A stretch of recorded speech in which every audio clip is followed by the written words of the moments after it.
How's it? Mistakes in photography are like the worst thing ever, and God forbid you should ever make a mistake, right? Every photograph's supposed to be perfect, isn't it?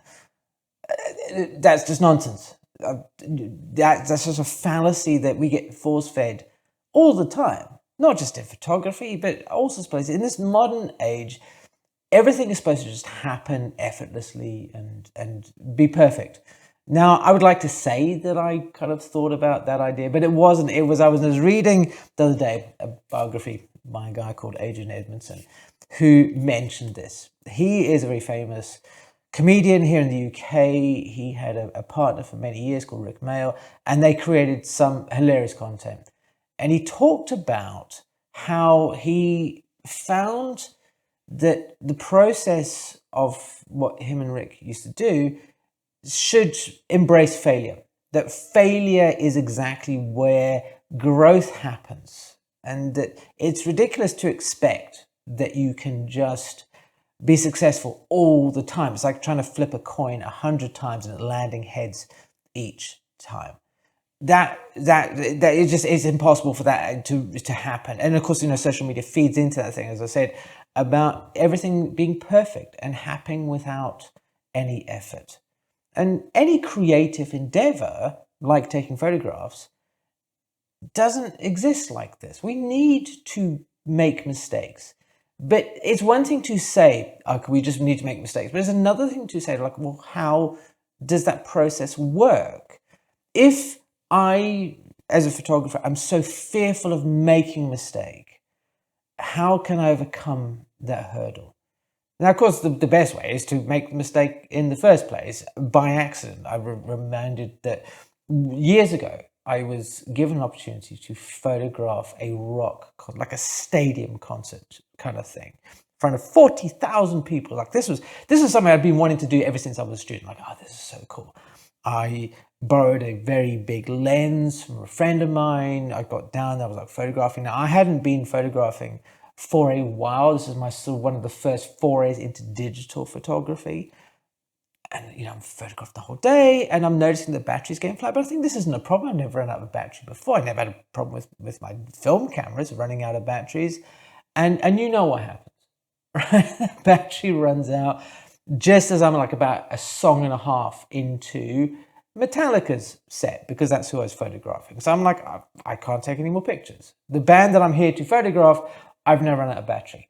So, of course, that's a mistake, and I learned from it.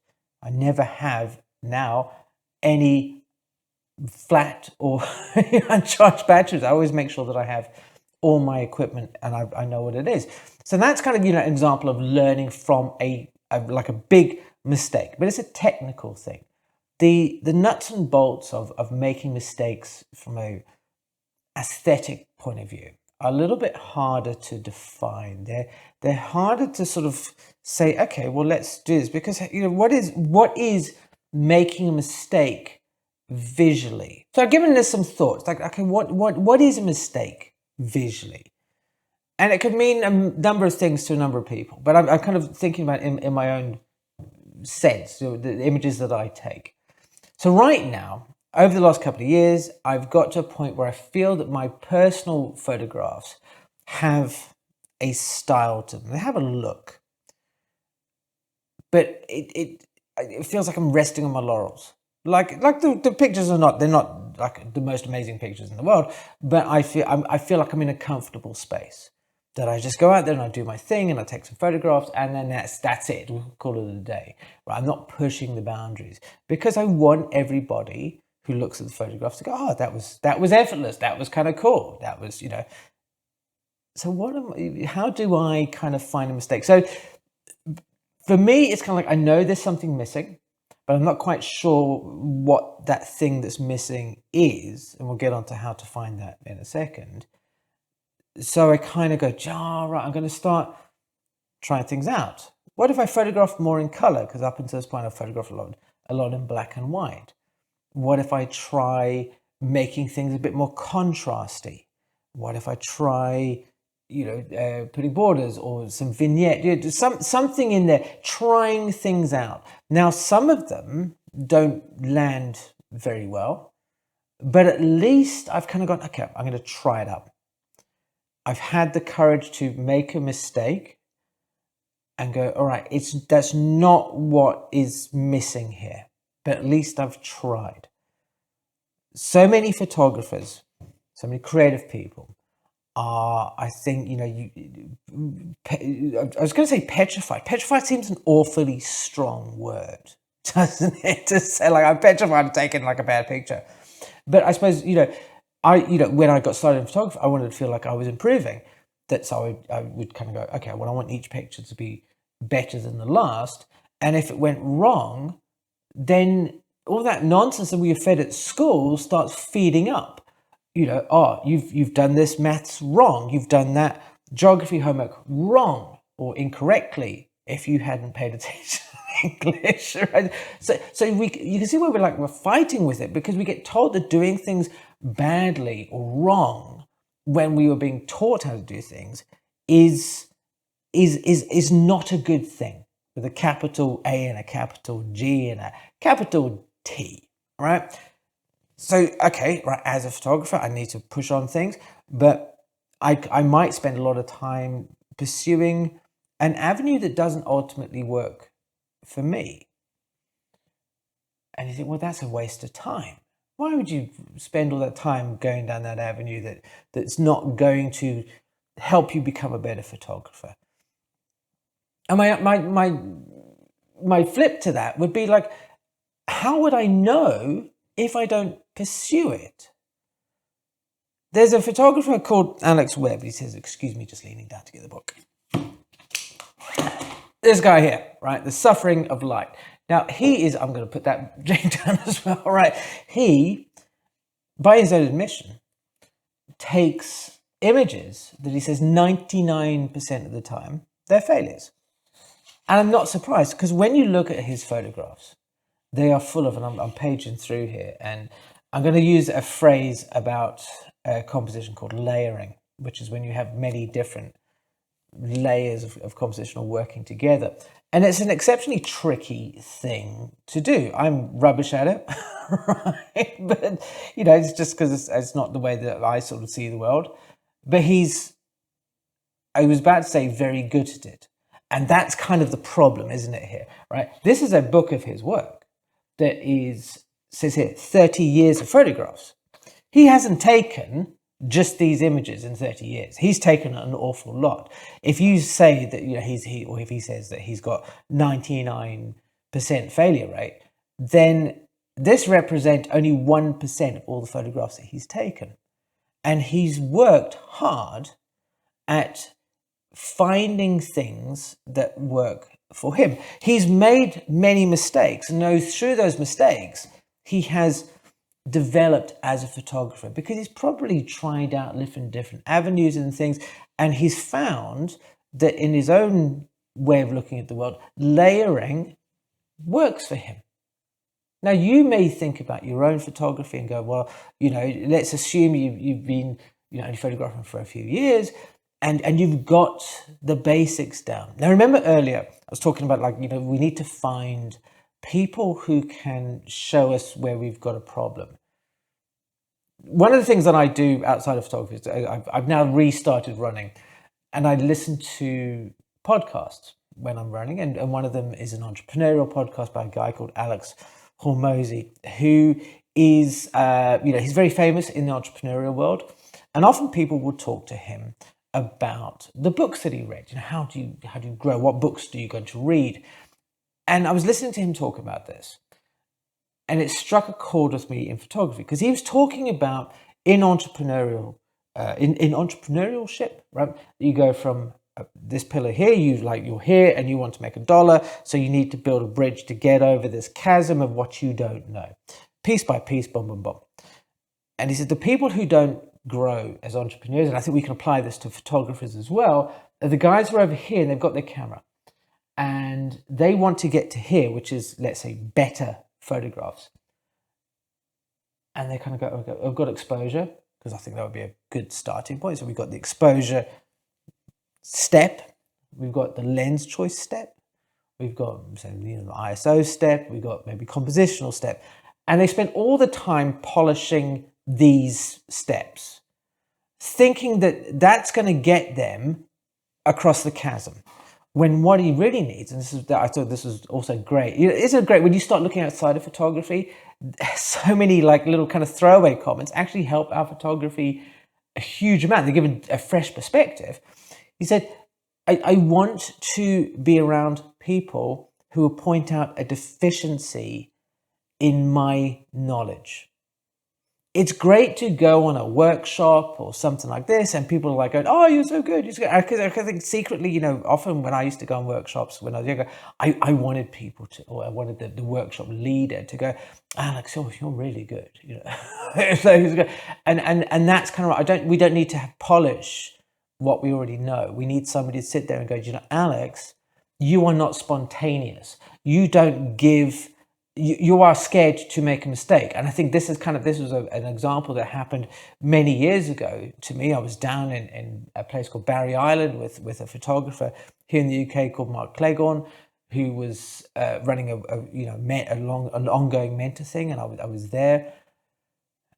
And we were doing some pictures of models, and he comes in and he goes, "Alex, why are you not taking pictures?" And I go, "Oh, because I can't find the picture." And he's like, "Just shoot. Just take the picture. Stop thinking about it. Do it." Which, of course, and you may, of people who follow the channel for a while, probably recognize that in me now. That's the advice that I get. Just shoot. Don't overthink. But that was me being paralyzed about making a mistake. That I was trying to lean on the things that I already knew, because I thought I'll polish those up, as opposed to going, okay, well, I'm going to jump on this. I'm going to make a new brick to get me to the place where I wanted to be. That is why I think photographers need to embrace this idea of just throwing stuff out there, seeing what happens. And if it works, it works. If it doesn't, it doesn't. And that does cycle round to this idea of like, well, how do I know what to try? And that's where, when you talk to somebody like my experience with Mark, he pointed out a deficiency in my knowledge, right, in the gap. And I could then work on that. So now I'm a lot more about like just taking a picture and not worrying about it. In your own environment, it could be like if you watch a video like this on YouTube or somebody else is just talking about things, watch them, try them. Don't worry about getting it perfect. If you watch and somebody plants a seed inside your head, or you look at a particular image, go, I want to try and recreate that image. That's fine. And you can see I kind of went, because a thought popped into my head just as I said that often, we talk about imitation. In the previous video, I talked about this. YouTube's like this idea of like videos just copying videos, and that's just copying. What we're talking about here is looking at something, understanding the process of how it's put together. This is the photographs, and then applying it to your own photography. I think this is why so many people struggle with this fear of making a mistake, because it taps into the unknown. If I go over here, how do I start working with the things? Because I wasn't given a lot of tools and then explained how to use them as a young photographer. And again, regular viewers will have a little light bulb moment and go, hey, this is all about knowing why you do things. Why are we going to use this composition? As soon as you have those kind of ideas and you've got a bit more of an understanding about how and why you're applying these things, then it's easier to make these mistakes, because either you can go against the grain and try something, that there should be a nice little wide tonal range in your image. Okay, compress it down, and say you've got basically just black and white, like an old Lith film image. So Lith films is like this film that was just purely black and white. There was nothing else in there. It was a pretty cool, fun thing. So find people who can point out a deficiency in your image. And that I can see where this leads, is like, if you know, people saying your picture sucks, right, is not pointing out a deficiency or a gap in your knowledge. That's just people being idiots. That's like the guy who, you know, because what a great start to 2024, right? The first comment I read on the channel this morning is like, I don't think Irvin Penn would have given the tiniest about what you, pretentious art student, think about his photography. Like, well, thank you for that. That was a very, what a profound comment. You know, these are the sort of people who sometimes come around. So, you know, seek out people. Here, even, you know, if something, and I'm sorry that I don't always get a chance to respond to comments as much as I would like, especially when, as in previous videos, like 500 of them. It's ridiculous. But if something comes along, if you kind of go, Alex, there was a concept that you talked about in your video that I'm intrigued by, could you elaborate on that more?